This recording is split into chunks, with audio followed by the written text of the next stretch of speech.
Thank you very much.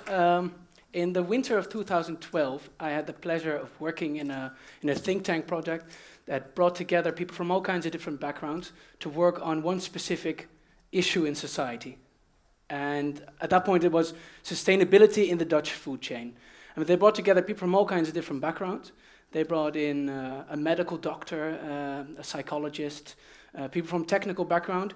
And although I'm studying international relations right now, at that time I was a recent graduate from history. So you might think, what is a historian to say about sustainability in the food chain? Well, if there's one thing a historian can do, is to keep an eye on the bigger picture.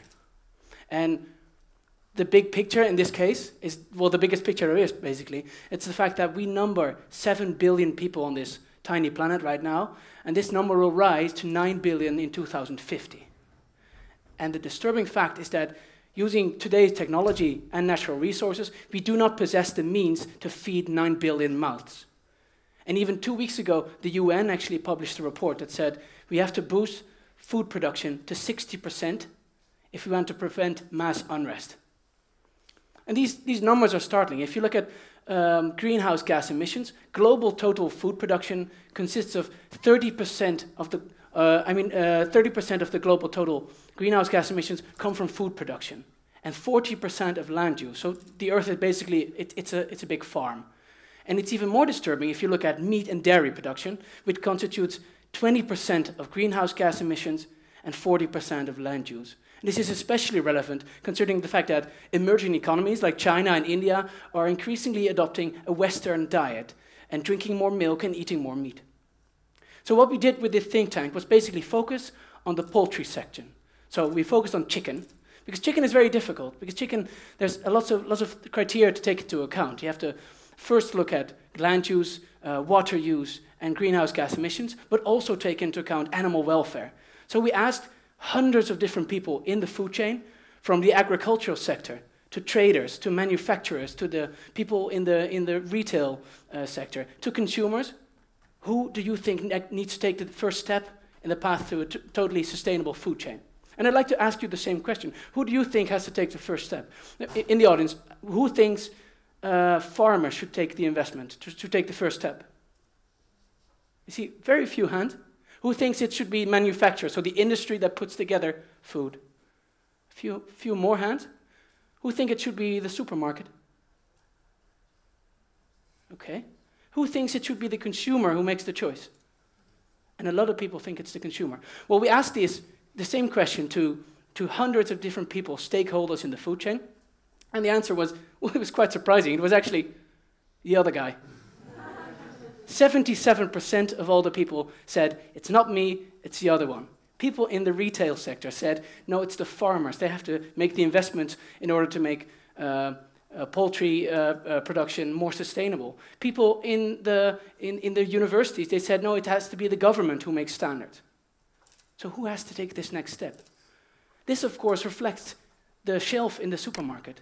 There's a large shelf that consists of regular chicken, basically chicken that's not sustainable, that's not biological, that doesn't take into account greenhouse gas emissions, water use, land use, but also animal welfare. Because the different thing with chicken is that if you only look at sustainability, so what is good for the environment, it might be very bad for the animal itself. So if we had to do both, it requires an investment. And actually, I brought them here. These are chicken. And one of them, this is regular, and this is biologically produced. Well, you don't see a difference. Actually, you see a tiny difference. And apparently you taste the difference. But as I study at the College of Europe, I don't think my taste buds really function as they used to. But I'm giving this to someone. Please look if you can see the difference. Because there's one major difference. If you go to a shop, to a supermarket, there's one major difference.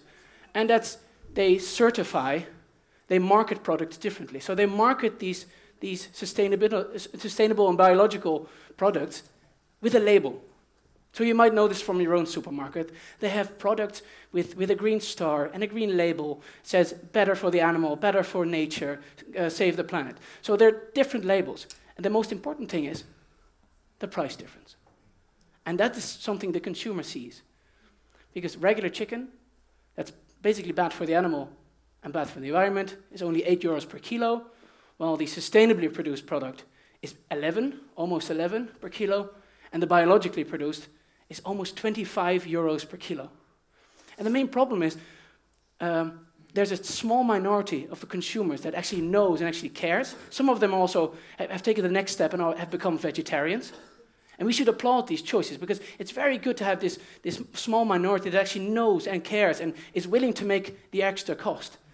But right now, these sustainable products are niche products. They're expensive, they're special, they have a label, and it's preventing us from turning the entire food chain into one that is sustainable.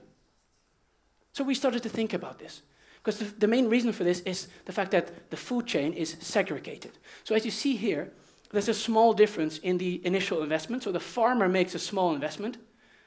In this case, it's only 30 cents more. But it doesn't reflect in the fact that at the supermarket, it's much more expensive. And that's basically because it's a much smaller and much more ineffective chain. It constitutes only 15% of the total. So there's a small group that is willing to pay extra. And this is preventing us to make the bulk sustainable. So we started thinking about this. How can we make... Of course, we want to influence consumers to make the right choice, but how can we make all the choices right? Well, one thing is the principle of mass balance. And they use this in the palm oil sector, and in the sector of coffee, and also in energy. Basically, what they do is they bring the sustainable product, and they bring it into the normal chain. And they do this with green energy as well. If you pay extra for green energy, it doesn't mean that through the socket for your laptop, let's say, there's actually different kind of energy entering your house. You're just contributing to the development of a completely sustainable energy chain. And in this case, what if we do this for chicken? Of course, it's very counterintuitive, but what if we mix this in the regular chain? So in the normal shelf, an increasing percentage is going to be sustainably produced. So while now there's nothing happening in the unsustainable shelf, we're trying to work with this, work with farmers, and actually boost this. And we can do this, and that's the most amazing thing, in a limited time and for a limited price difference. And this is how this will look for consumers.